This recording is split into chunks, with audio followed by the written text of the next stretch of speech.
Alhamdulillahi Rabbil Alameen, As-salatu was-salamu ala khatamin nabiyyin wa ala alihi wa sahbihi ajma'in amma ba'd. فأعوذ بالله من الشيطان الرجيم بسم الله الرحمن الرحيم قال الله تعالى في سورة يوسف قالوا تالله لقد علمتم ما جئنا لنفسد في الأرض وما كنا سارقين. Translation. They said, by Allah, we swear, you know well that certainly we did not come to do corruption in this land, and we are not the thieves. In the next ayah, Allah subhanahu wa ta'ala says, قَالُوا فَمَا جَزَاؤُهُ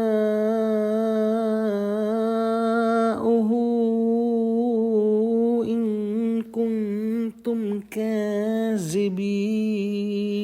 Translation. They said, then what should be the penalty for it if you are proved liars? In the next ayah, Allah subhanahu wa ta'ala says, قالوا جزاؤه من وجد في رحله فهو جزاؤه كذلك نجزي الظالمين. Translation. They said, the penalty for it is that he in whose saddlebag it is found will himself be its penalty. Thus we punish the wrongdoers.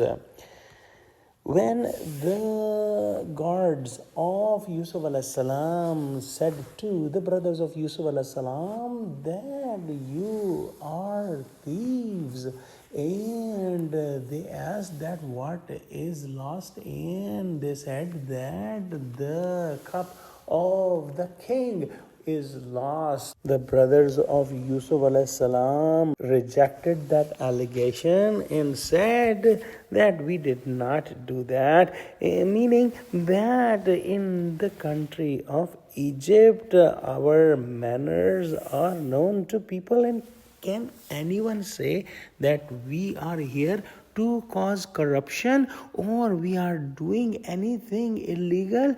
And we do not belong from the family of thieves. The guards of Yusuf alayhi salam said that do not make any excuse like this.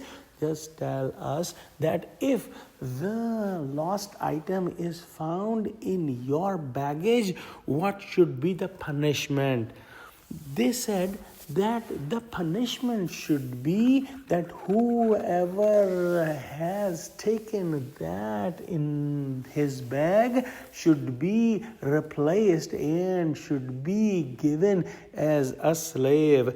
And this was in the law of Ibrahim alayhi salam Sharia, that whoever did the stealing, he himself is kept 1 year as a slave as a punishment. The brothers of Yusuf alayhi salam were sure that this item is not in their bag, so they had no hesitation in mentioning this punishment for the stealer, and they themselves gave the reason so that Hazrat Yusuf alayhi salam's little brother Binyamin could be kept with him, as we will study in the next ayahs.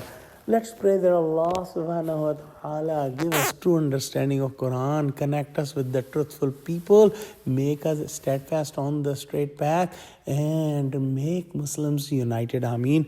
Wa akhiru da'wana alhamdulillahi rabbil alameen. Wassalamu alaikum wa rahmatullahi wa barakatuhu.